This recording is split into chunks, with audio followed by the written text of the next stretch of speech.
Hi everybody, this is a brief video on how to create a variable for your analyses. Sometimes we call it a scale. So we have questionnaires, and in our questionnaires we have multiple questions assessing the same construct. And so we want to add the answers to those questions together so we have a more complete, more reliable, more stable measurement of the larger construct. So in our example here in this video, it's narcissism is our construct. We have several questions here measuring it. I like to be the center of attention.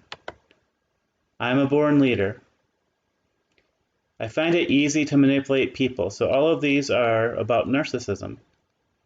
Then we have a question, compliments embarrass me. Remember, this is what we call reversal.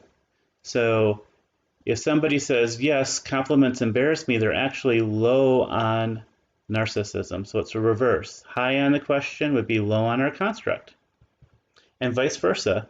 A low score on this, I'm not embarrassed by compliments, would mean that I'm more narcissistic.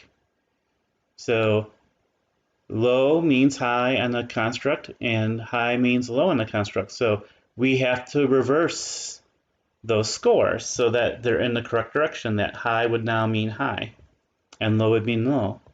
So in a previous video that you may have watched about recoding reversals, I created this variable. So this variable is simply the reverse score of question 4. So my measure of narcissism needs to then add question 1 about center of attention, question 2 born leader, question 3, easy to manipulate other people, and question 4, reversed, about the embarrassment about compliments. Question 4, the original, is not included because it's reverse score. So question 4, reversed, is the one that's included. How do we do this? It's relatively easy.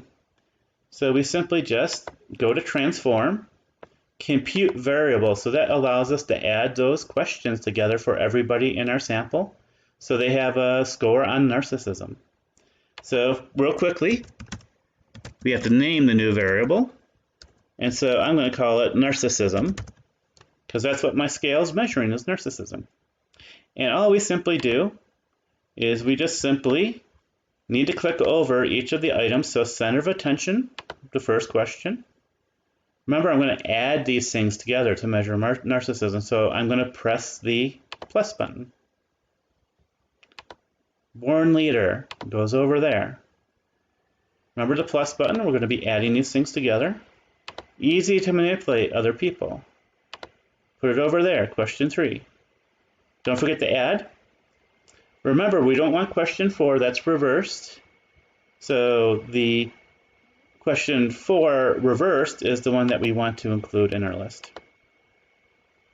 So I can double check here. So I got 1, 2, 3, and the reversal of 4. So I got all my items in there.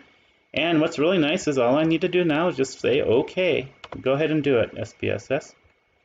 And if we look at this in our data, there it is.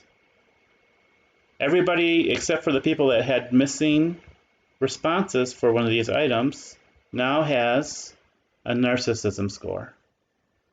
I can now analyze these in my statistics and make some sort of inferences about my hypotheses. So that's it for this video. So you're pretty much on the verge of doing your analyses and finding out what your study said. I'll see you in class.